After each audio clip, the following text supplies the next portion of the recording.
这么重要的东西，臣实在是……不要再说了。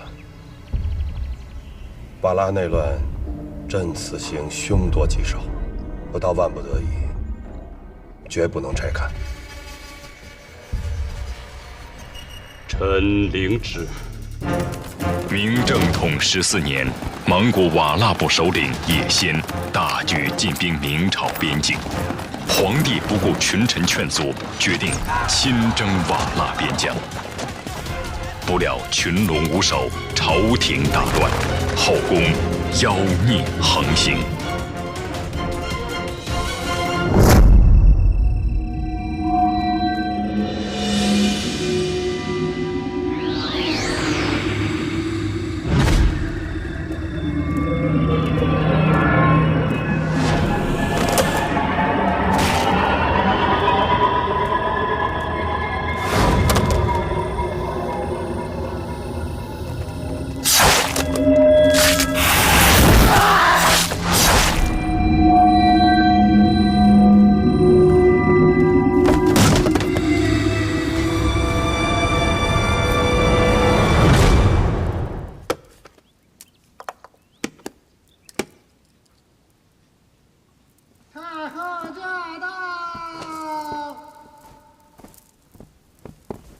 臣妾给太后快请安。起来，起来，免得动了胎气。皇上走后啊，我总是睡不着，总担心你出事儿。要知道，你怀的可是龙种啊！太后您多虑了，臣妾能出什么事儿啊？没事儿就好，有什么需要随时跟我说。另外，不管谁送你什么东西，都不要随便乱吃。也不要轻易让太医诊脉，明白吗？臣妾明白。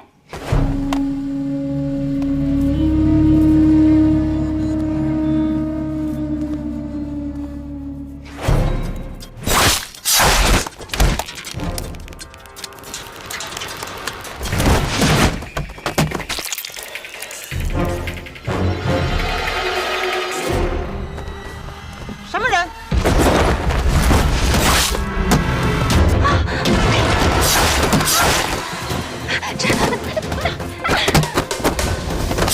大的妖孽！来人呀！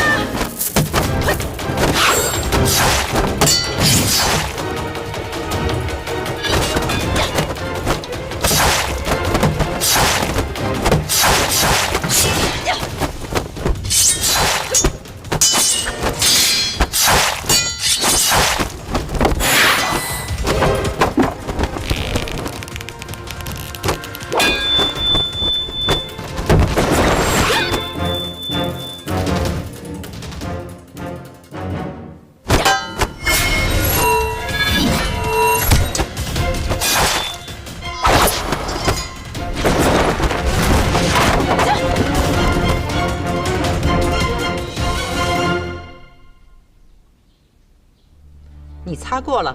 没有，这把剑上没有任何血迹。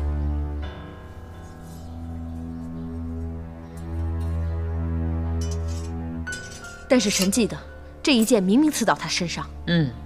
我也看到了，所以你才拿不住他。那太后，您的意思是？他不是人，是鬼。鬼？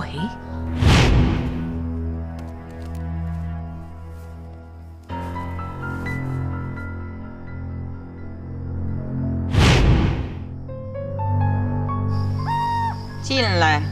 是。南书房除了这一幅，还有别的仕女图吗？回太后，奴才对南书房的字画了如指掌，就这么一幅了。我知道了。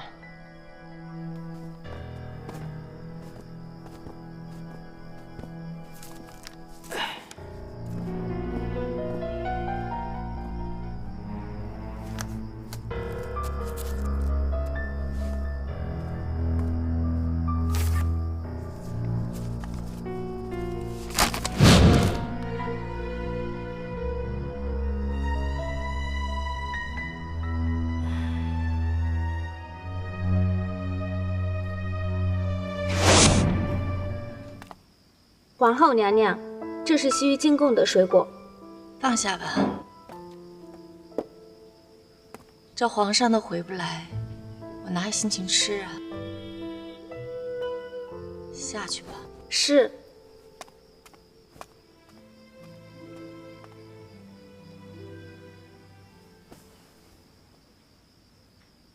出来吧，以后啊，我们就不用再躲躲藏藏了。他一定回不来了。他打胜仗，我让他死在自己人手里，败了正好借瓦剌之手除了他。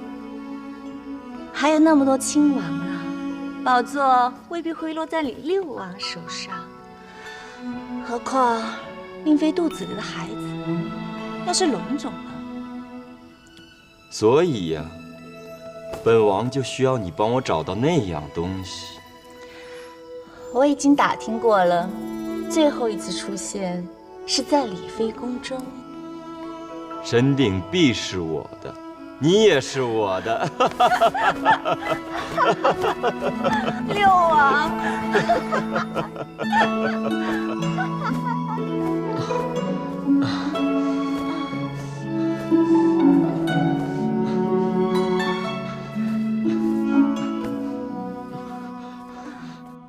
于大人可知，紫鬼妹却不是一般人。哦，是何人呢？李妃。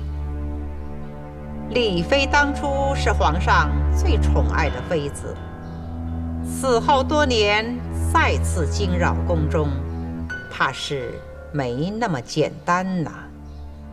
接太后口谕，令你前往三清观。请清虚道长入宫。老奴领旨。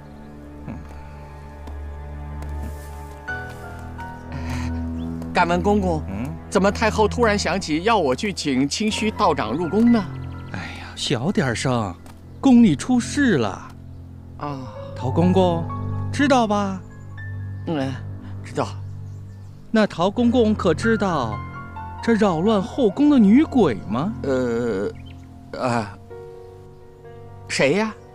这个人来历非同小可呀，你我原来还和他有过渊源呢。谁呀？李妃。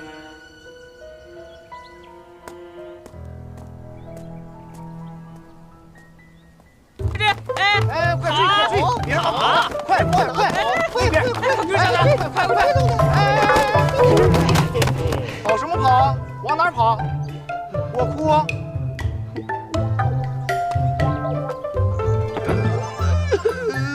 你哭的什么东西啊？梨花带泪那种，你会不会啊？不准哭，给我笑。不是，他刚才让我哭的。他说听我的，要不然我把你现在的样子给你的云儿看。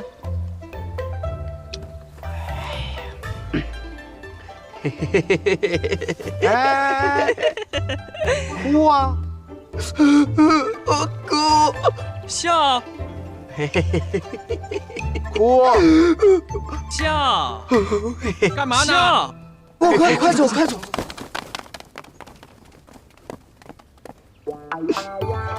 哎呀，小蘑菇，记住，吃亏是福。对，吃亏是福，道理都是你讲的，罪都是我造的。我不要当狗，我要做大侠。住口！之前我说什么来着？这句话千万不要随便乱说，不然的话，我可保不了你的，明白吗？好了，那我今天受了委屈，你得补偿我，我不想吃糖了。要不我带你出宫玩去？带我出宫？带我出宫？小老头儿，去哪儿呢？我们太后叫我出宫去找仙人。找仙人？对。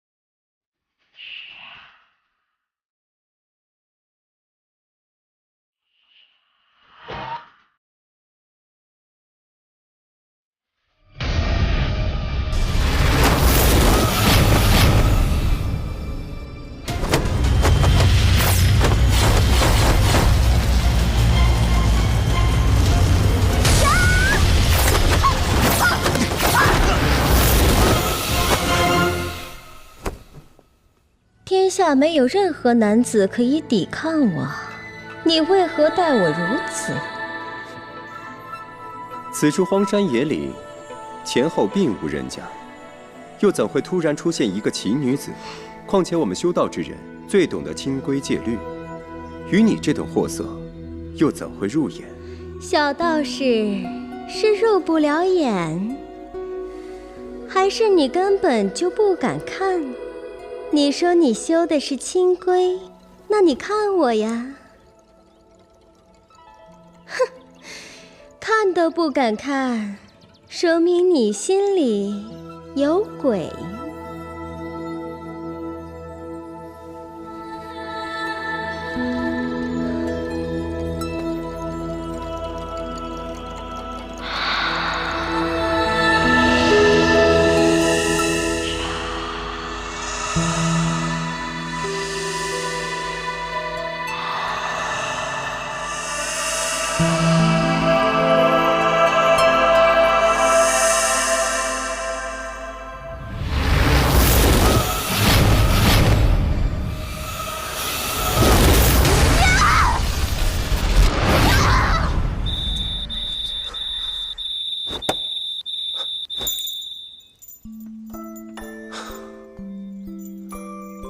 刚才是什么意思？师傅，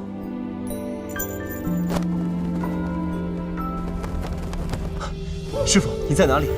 我在云游，你专心修炼吗？方才徒儿在幻境中看到那个女子是谁？为什么结局会是那样的？刚才你所看到的，就是你真实的未来。你修炼到了最后一场劫难。如果渡不过去，就是刚才的下场。那徒儿该如何是好？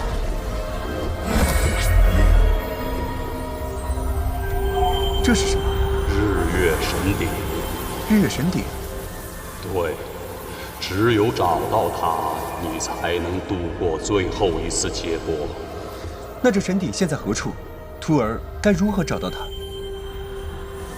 天机不可泄露，自有天意。哈哈哈哈哈！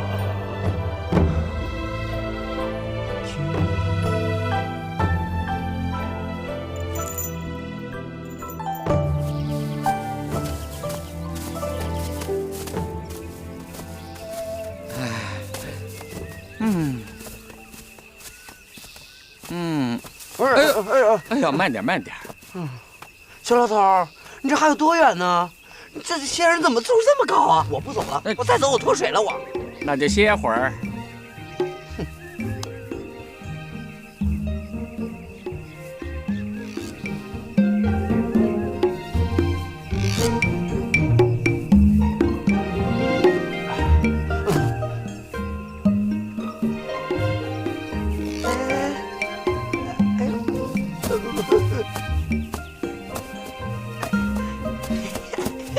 哎呦，站住别跑！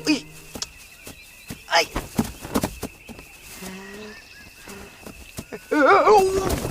哇！哎呦哇！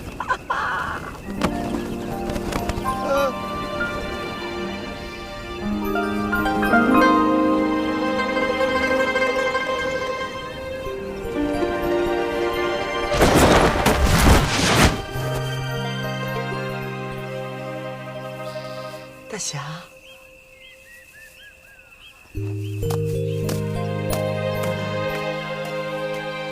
大侠，哎，哎呀，大侠呢？哎呀，什么大侠？不是做梦吧你？有个大侠，特别帅大侠，搂我腰那个。走。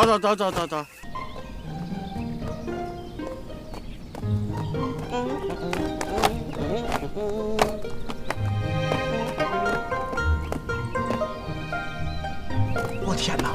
仙人就住这破地方。请清虚道长接旨。哎呀，行了，小老头，你看看这现在有人样吗？哎，礼数，礼数，什么礼数啊？小老头，你看啊，这蜡烛，这香火，你一看就是没有人嘛。那我们去找找。那我去后面看看。哎。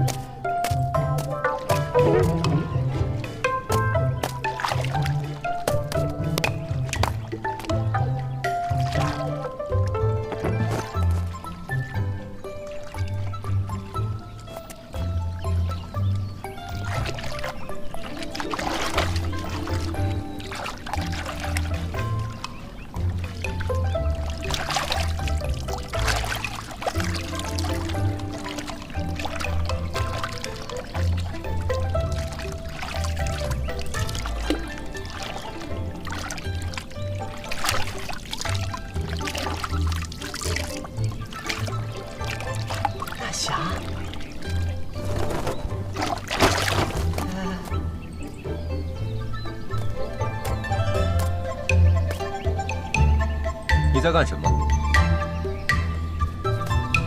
大侠，大侠，我们又见面了，大侠。你是谁？你还在抱着我的腰了着，你不记得吗？大侠，你知道吗？我最崇拜你了，大侠。哎，叫什么大侠？叫道长。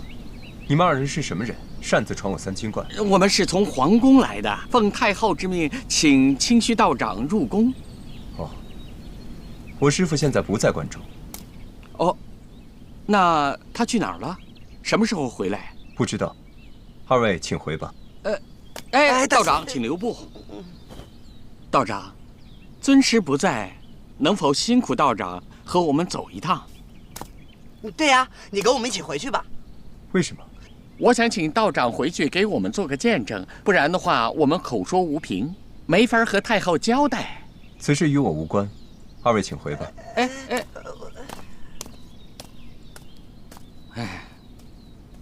走吧。哎，你在门口等我，我去搞定他。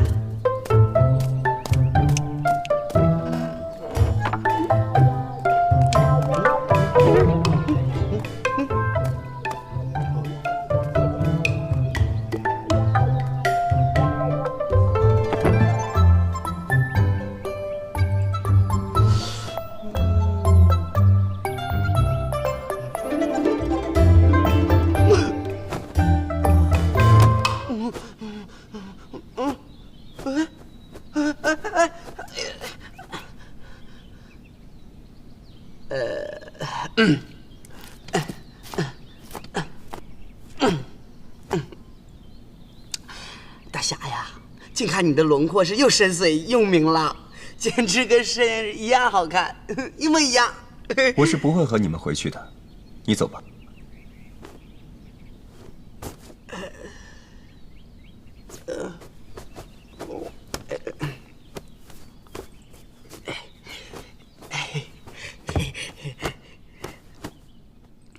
大侠，我觉得我们两个人呢是有不解之缘的。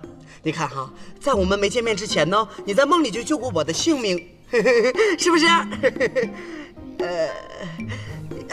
要不是天意的话呢，怎么又能在一起呢？见面呢，对不对？所以说，我觉得呢，你不能这么伤害我的感情，我怕我会伤心的。还想被绑起来？那倒不是。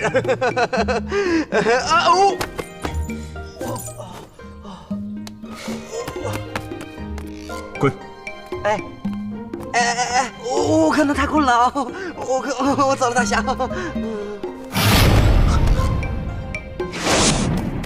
陶公公啊，陶公公啊，你看我。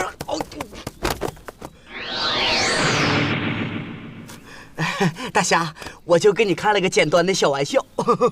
你们太过分了。不是我。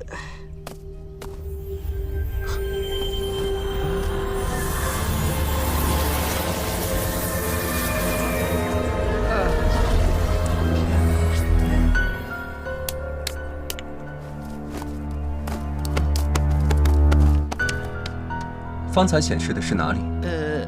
这是皇宫啊。皇宫，残卦显示皇宫，莫非是天意？哦，对，天意，就是天意。哎，要不我们走？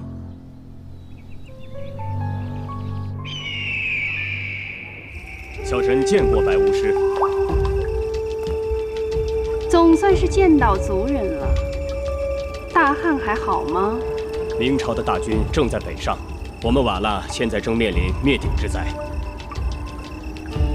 我明白，大汉是催我快一点找到日月神鼎，对吗？公主圣命，大汗就是这个意思。你回去转告大汉，这件事儿我很快就能办妥。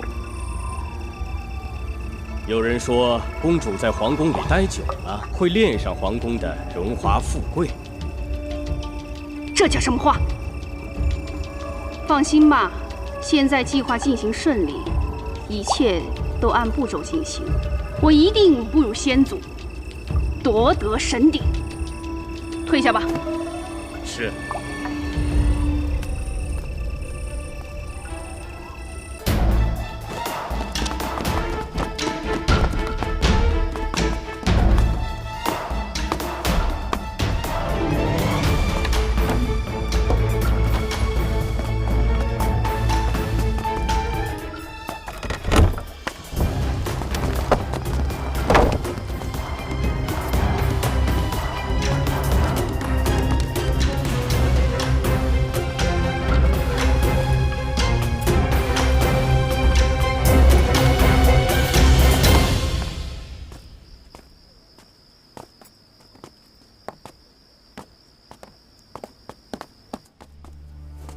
参见大人。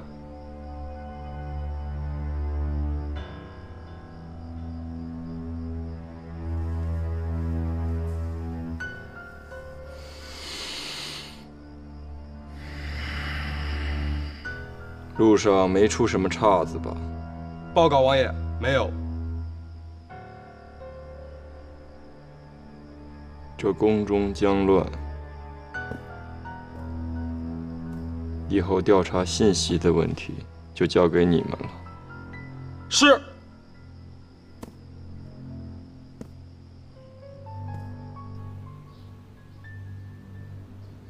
皇上临出宫前，曾经单独召见过于大人。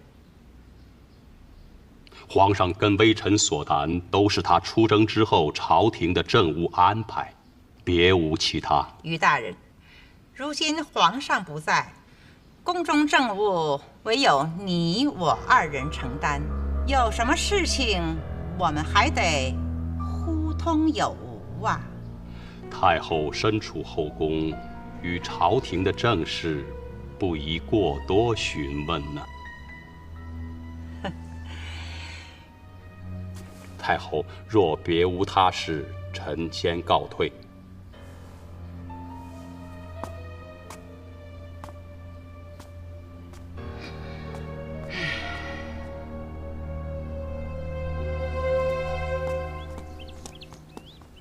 好重的妖气。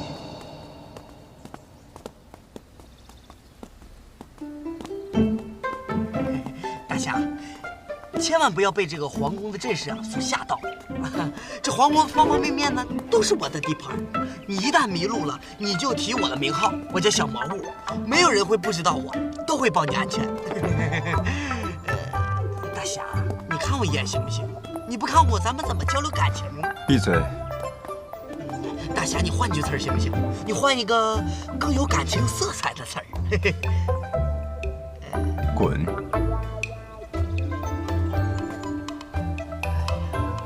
连骂人都这么帅，没谁了。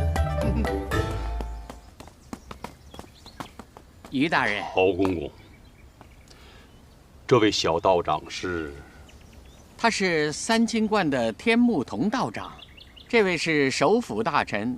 太后请清虚道长前来降妖，道长不在，所以只有请小道长陪我来回禀太后。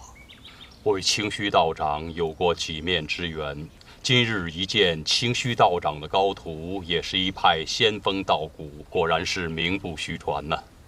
小道长若介入此事，可得不被外力所蒙蔽呀。此事不仅仅是捉妖那么简单，可能还会涉及到重要人物。受教。我先告辞了。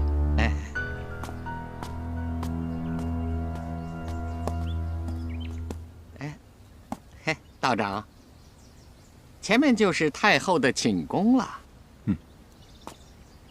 怎么，清虚道长返老还童了？回太后的话，清虚道长云游去了，就剩下这位道长留在观中，所以奴才才请他回来做个见证，请太后恕罪。罢了罢了。小道乃是清虚道长的徒弟。据我所知，清虚道长从来就不收弟子。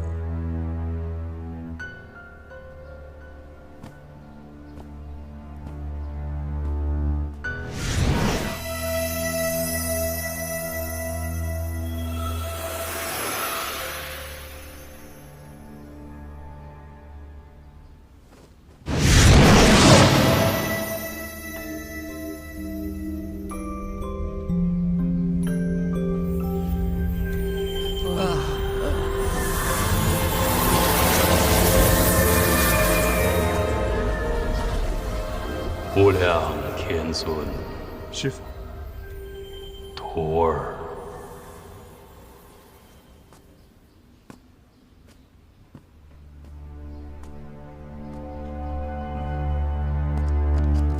小道长果真有些本领。太后啊，你的鸟怎么说死就死了呀？听说清虚道长能让死物变活，不知道他的弟子是不是也有这个法术？小道不妨一试。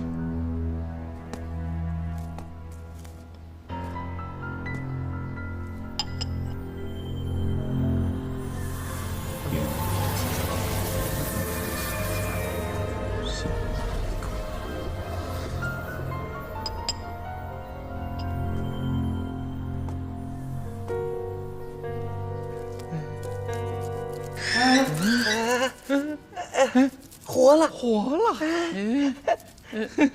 小道长神通广大，就留在宫中降妖吧。你在干什么？不是，刚才那东西怎么一下子就没了呢？道长，请留步。道长法术高深，本王甚是敬佩呀。雕虫小技，不足挂齿。陶公公，道长的住处安顿了吗？没有啊。那不如就住在本王府上，早晚也能讨教一样。启禀王爷，道长已经答应说，住我那儿了。对，住我那儿了，是不是？此话当真，道长？说他不过是个太监。太监怎么了？太监住的地方都下贱。于修道之人，眼中并无贵贱之分。那好吧，陶公公，听说你前儿的刘公公刚死没多久，那就让道长住在他那儿吧，也好有个伴儿。这多谢了。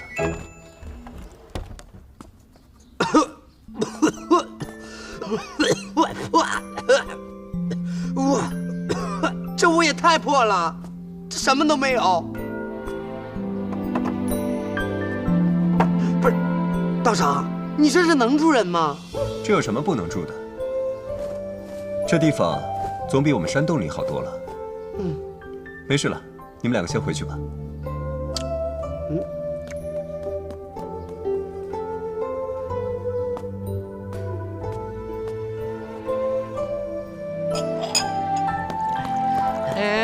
干嘛呢？你说我师傅那屋什么都没有，我不得给他拿点东西吗？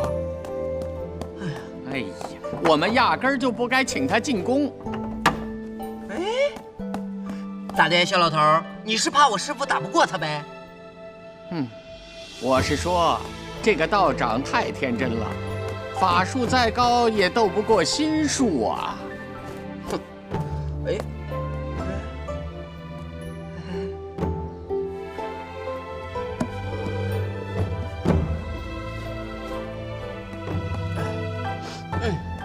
个头，你自己郁闷吧，我走了。哎，你去哪儿？别再惹祸！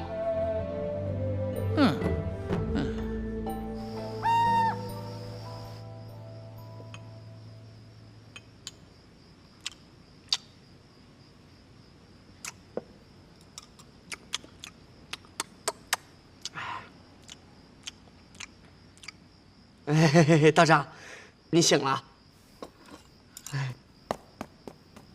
道长，你醒了哈，来，先吃饭，咱先吃口东西。我不吃饭。你看，不吃饭可不行，人是铁，饭是钢，一顿不吃饿得慌，是不是？这叫道法。我们修道之人，通常几个月都可以不吃不喝的。那不吃饭啊，那省粮食也好。那睡觉呢？我不睡觉，只要打坐片刻，就相当于睡一宿。那也不吃饭，也不吃。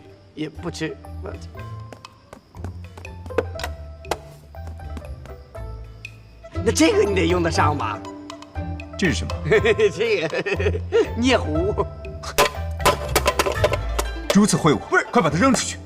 你干嘛呀？我是来伺候你的。我不需要人伺候，你去找陶公公吧。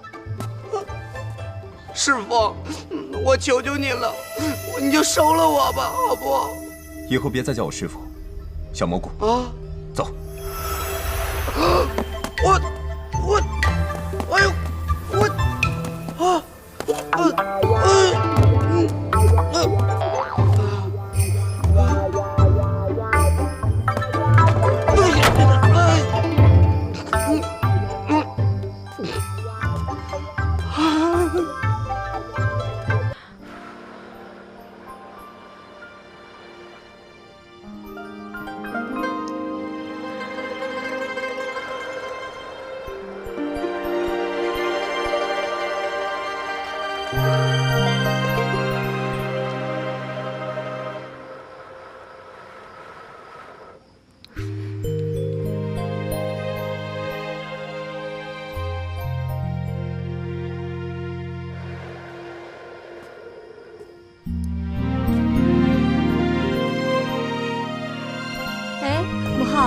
术真的有那么神奇吗？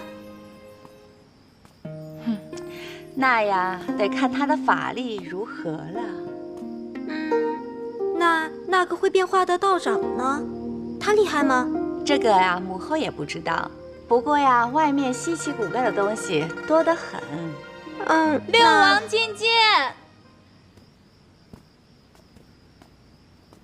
六王叔好。六王来了。参见皇后。臣有些后宫的事要跟皇后商议。平儿，那你去御膳房准备点点心，我和李六王叔要商量点后宫的事。好。那等我回来之后，母后你要继续跟我讲那些稀奇古怪的事儿哦。好的，记得拿点心哦。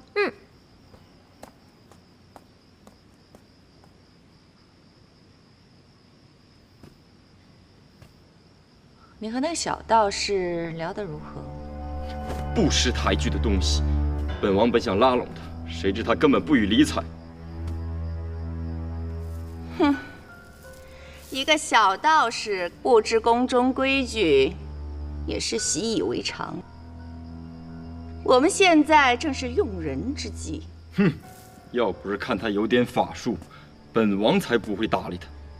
也许那个小道士没有我们想的那么简单，他根本就看不上你的小小恩惠，也许他要的更多。对了，今天太后召见了于大人，这老狐狸似乎想趁着皇帝出征要垂帘听政。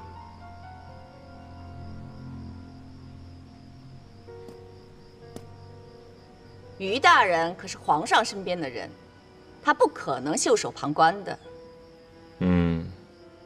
鹬蚌相争，渔翁得利。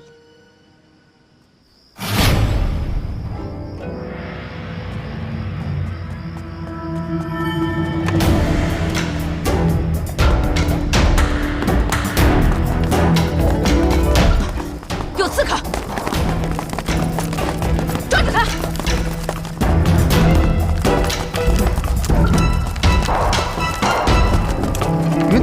那边。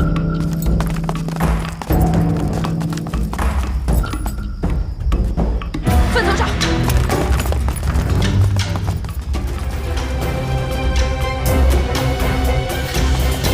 哼，这怎么了？这不挺好的吗？小蘑菇，我来给你送桂花糕啊。哎，云儿，走。嘿嘿嘿。啊，以后我就住这儿了。道长住这儿，我就跟他住这儿了。是吗？你看看啊，太好了！你要是学会了道长的法术，他们就再也不敢欺负你了。你说的对，云儿。我看看到时候谁还敢欺负我小蘑菇，那时候真叫没谁了。师傅。什么师傅呀？刚才有。快追！于香荣。那个云儿啊，你先回去啊。你先回去啊！你把我尿壶也带上。好，我去看看啊。好。哎，小蘑菇，你小心点啊！我知道了。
云大人，不好了，那女鬼又杀人了。在哪儿？随我来。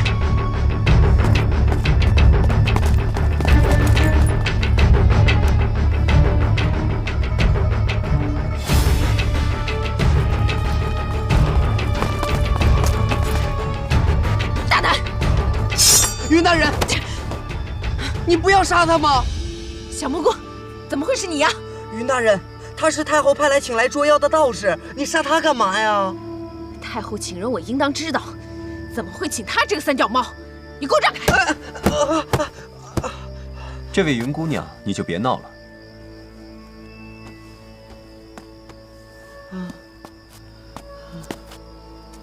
如若不然的话，我就向太后禀明此事，说你和那女鬼是同伙。你说什么？如果你和那女鬼不是同伙，为什么你刚才跟我跟得那么紧？而且，我刚才明明已经知道那女鬼的行踪，如果来得再早一点，这个宫女就不会死。三脚猫就是三脚猫，画符捉鬼你倒不行，栽赃陷害倒是你的老本行。哼！既然你口口声声地说你知道这女鬼的下落，那我问你，这女鬼长什么样子？身高多高？穿黑穿白？头发多长？是胖是瘦？你知道吗？哼，答不出来了吧？我告诉你，要行骗到别的地方去，这可是皇宫。要是一不小心被戳穿，可是要掉脑袋的。恕不奉陪。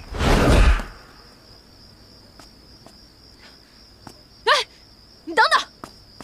哎呀妈呀，太帅了！这个臭道士也太不把咱们锦衣卫当回事了。是啊。那咱们就帮云大人出出气。来，你们过来。女鬼杀人了！女鬼杀人了！女鬼杀人了！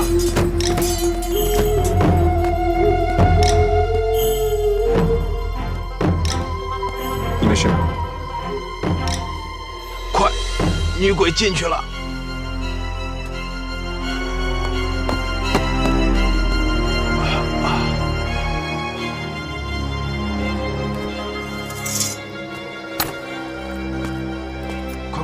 快！起来！行啊，陈大人，您这招厉害呀，让这小子再得意。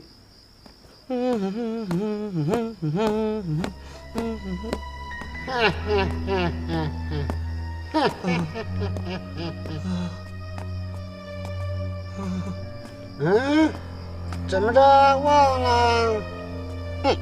这还差不多。你这小崽子，这2天跑哪去了？也不知道给我来请个安。哎呦，公公轻点，轻点，哎呦，我跟你说，哎。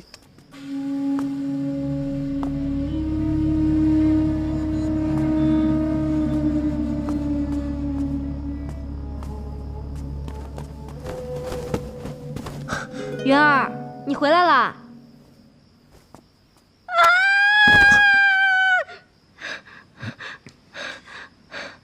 你是？小道天木童，无意冒犯，还请姑娘见谅。天木童，你就是那个神通广大的道士呀？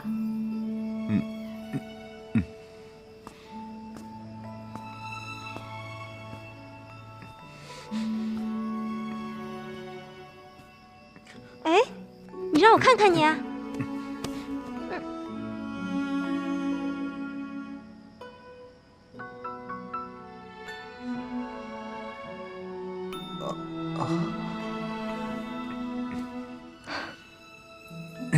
哎，道长，你流鼻血了，我帮你擦擦。没关系。不能进去！在下奉命抓妖道，让我们进去，让我们进去！不行，你们不能进去。云儿，怎么回事？公主，锦衣卫非要进来抓妖道。是道长以为我被妖孽袭击，专门过来保护我的。你让他们走吧。是公主。哼，你们快点走吧。原来是公主殿下。道长，叫我乐平就好。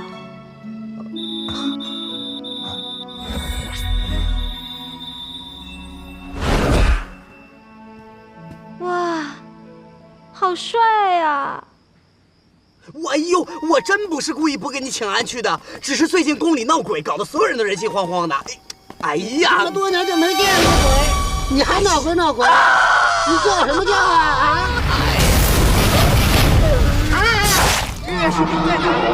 我不知道啊，娘娘。不是，我真的不知道，娘娘。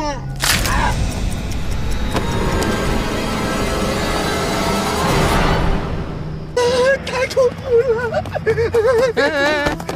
小蘑菇，你干嘛呢？公公有鬼啊！哎，过来，哪儿有鬼啊？那鬼不就在那儿了吗？哪儿有鬼啊？不是，刚才明明有鬼啊！刚才突然間出现在我面前了，大成手指甲子，大眼珠子，穿一身薄薄的衣服，太吓人了，太恐怖了！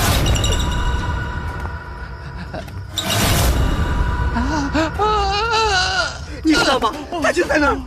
哎，小老头，你干嘛呢？啊不，哎呦我的妈呀！走啊，小老头！哎，有本事你找我！我的妈呀！你快走啊，小老头！你在干嘛呢？再来一圈，要不就……太恐怖了，太吓人了！小蘑菇！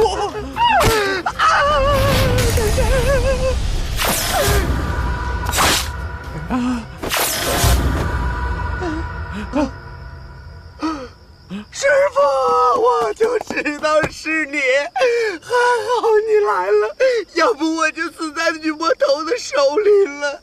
他太恐怖了，师傅，太恐怖了，师傅。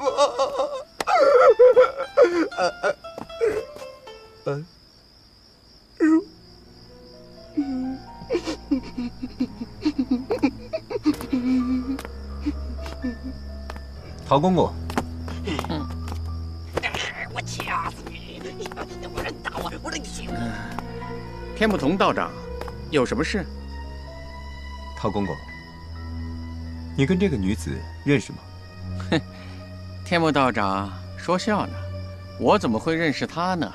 刚才我连老命都差点没有了，我回去歇着了。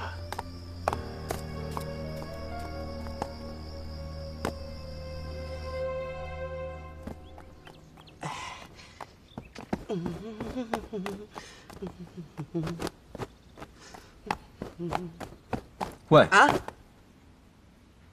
你在干什么？我从今天起我就住这儿。你不能住这儿。我为什么不能住这儿啊？我小宝辜负父母的，好不容易捡来一条命回来，师傅又不要我，还不让我在这儿住，你说我容易吗？我上辈子是欠谁的了？我师傅，你看什么？真是奇怪，你怎么能流这么多泪水？不，因为我伤心吗？伤心是什么？伤心，就是那种特别迷茫，心里乱乱的，然后没有安全感，这样子。那是不是师傅让你住下来，你就没有这种感觉了？真的吗？师傅，你答应我了是不是？从今往后我就住这伺候师傅了，太棒了！我不能让你伺候，不能。不能？这有啥不能的？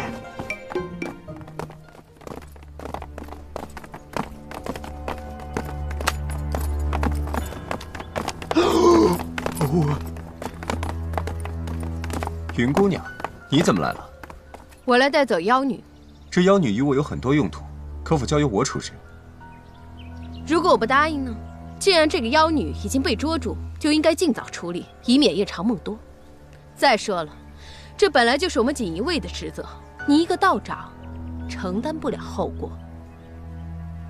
在事情没有水落石出之前，这个妖女身上还有太多谜题。况且，这个妖女是我抓的，理应由我向太后禀明此事。云姑娘这么心急，难道是想独自向太后禀明此事，独吞功劳？你要再试一次吗？走。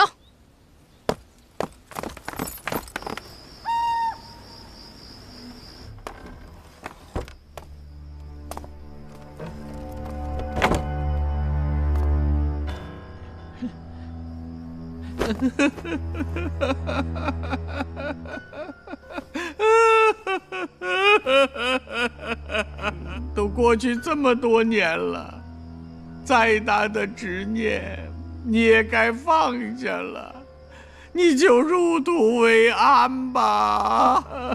公公，道长，这大晚上干嘛去啊？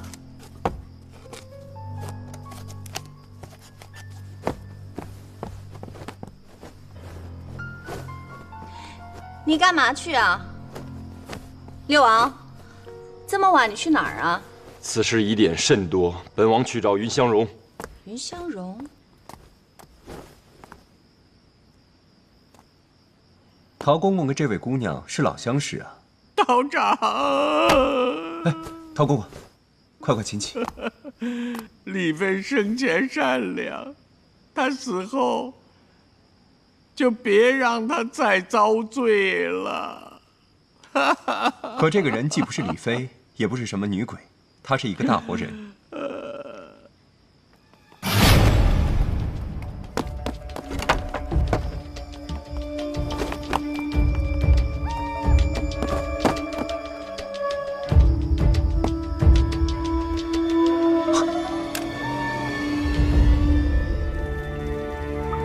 主人，属下监视天目童时，得知原来女尸是受人控制的。静观其变。女尸被天目童强行扣留，她搬出太后，锦衣卫实在奈她无何。区区一个道士，入了宫就当自己是号人物了。放心好了，不就是个道士吗？用完之后把它扔出宫去便是。只是这女尸从何而来，你去给本王查清楚。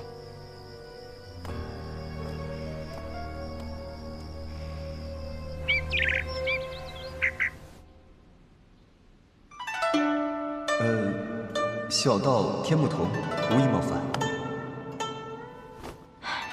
你说，怎么会有这么有风度的人呢？就像一个仙人一样，长得很好看。哎，公主，要不我带您去见见他？去见他，总得找个理由啊。嗨，我们就说去看看抓的妖怪呀。好啊。哎，云儿，你看我穿这件好看吗？哎呀，公主，您穿什么啊都好看。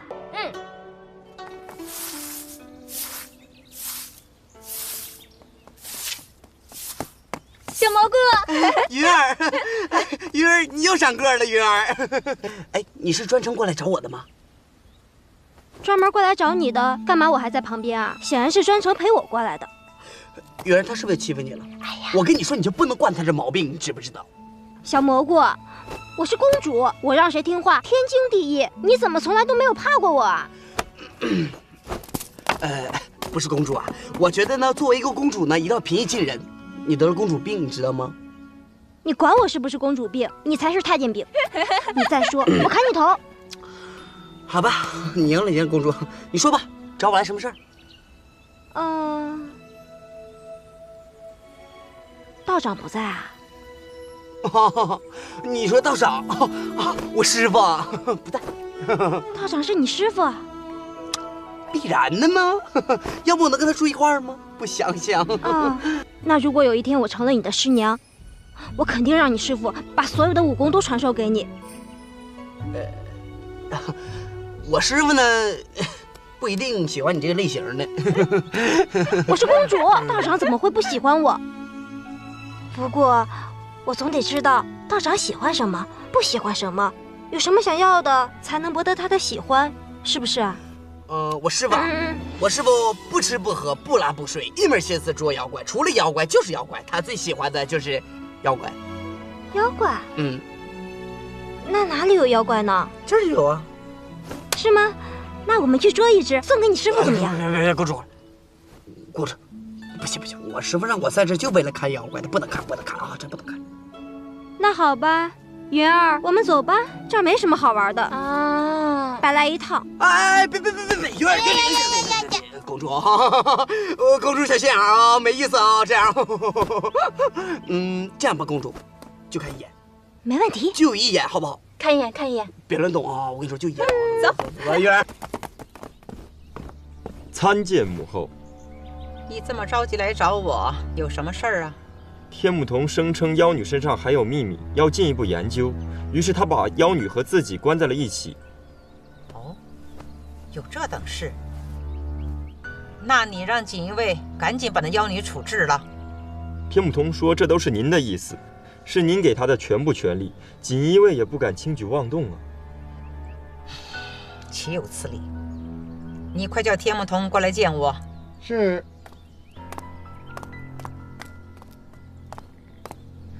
王爷，昨天的妖物你可见到是何模样？是个女鬼，面容还算姣好，但具体什么模样，属下实在描述不清。所以，王爷的意思是？说来也怪，为何太后会对此事如此上心？难道这世界上真的有鬼？等明天押送过来时，本王倒要看看这被人捉住的鬼到底是何样貌。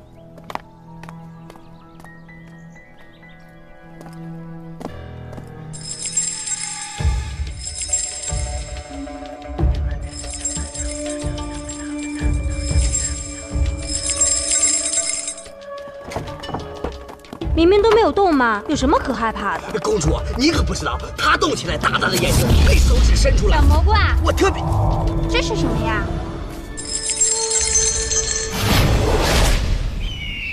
道长抓住了妖怪，可喜可贺。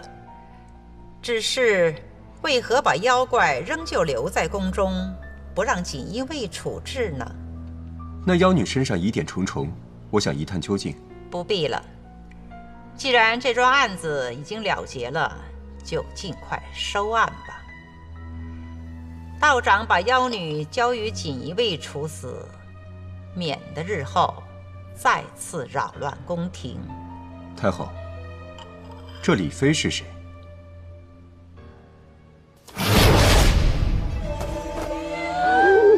我的妈呀！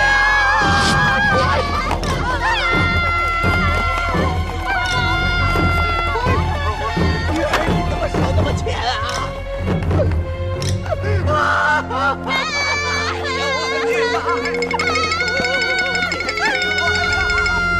我错了。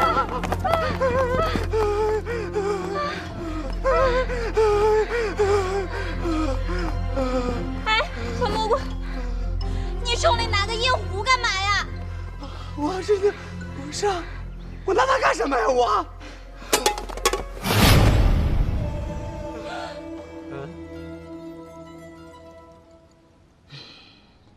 李妃是皇上最宠爱的一个妃子，年纪轻轻突遭不测，已经死去多年了。这李妃是怎么死的？一场大病而死。如今宫中人心惶惶，为免再生枝节，还是尽快结案为好。可是那个女人，她根本不是什么魔鬼，是个活人。什么？她是一个有着李妃样貌的年轻女子。这个女人被人控制。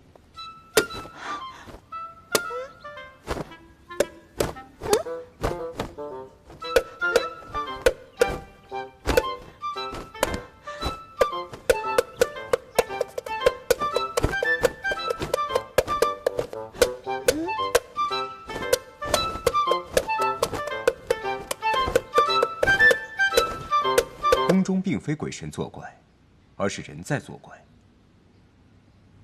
再给你3天的时间，能否找到幕后主使？我尽力而为。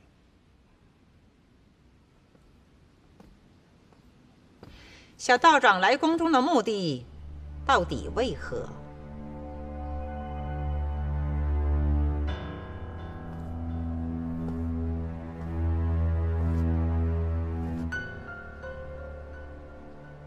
敢问太后，您可知道日月神鼎？这是宫中的宝物，你是如何知道的？师父在卦象中看到的，日月神鼎被妖孽所纠缠，而且宫中之事多半与神鼎有关，所以派我来看看。休要胡言乱语！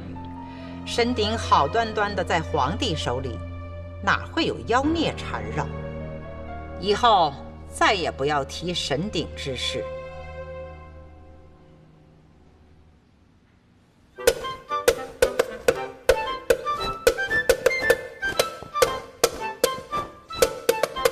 小蘑菇，公主，哎，小蘑菇，师傅，我其实我没怎么动弹，我你看看吧。道长，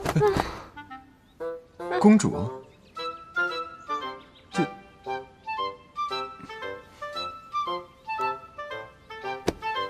道长，你怎么才回来啊？我好害怕。你怎么才回来啊？道长，臭道士，连公主的便宜你都敢占啊！哎，公主，你别误会，我没误会。你个酒肉道士，不仅不守宫里的规矩，功夫也三脚猫。我现在就帮你杀了他，提前处置了他，免得你再放他出来害人。住手！公主，妖怪留给道长，你护送我回宫。公主，怎么你还敢抗命？不敢。走。那个，鱼儿慢走啊！那公主也慢走啊！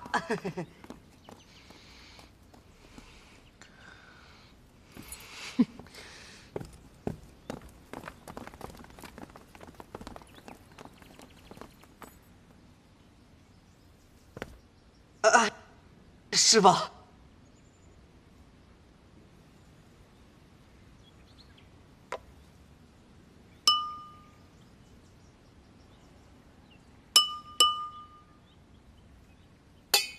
哎呦我去！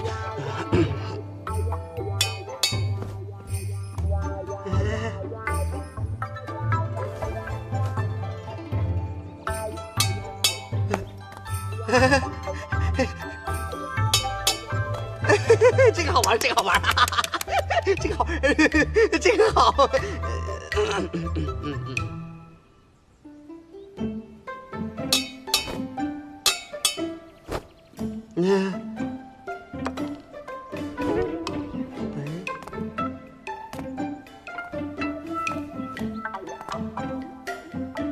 哎，师傅，你能不能把它借我玩啊？闭嘴！不是师傅，我绝对不会再发生今天这样的事了，我发誓，行吗？我不相信你。还有，以后别再叫我师傅。嗯。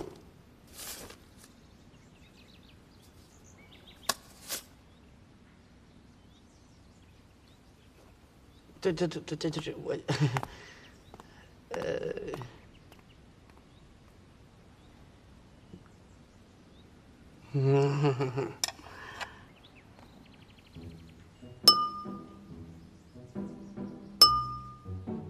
哎呀，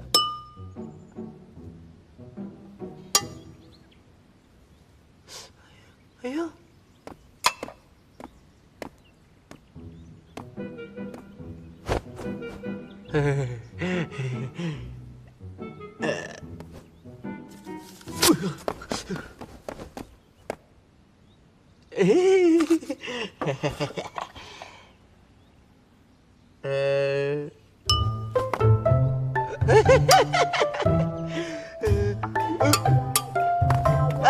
这个好玩，这个好玩。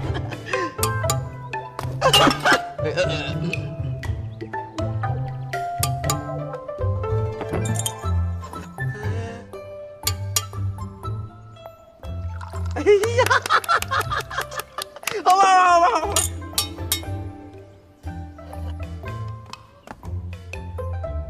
哎呀，哎呀，你说说这是不是老天给我的礼物？你说说，从此以后我小蘑菇不是也有人伺候了吗？我还享福。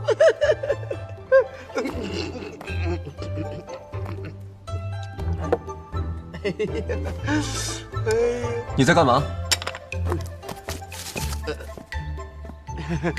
师傅，他刚才跟我玩游戏来着。滚！好的。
这里没你事儿了，你下去吧。是。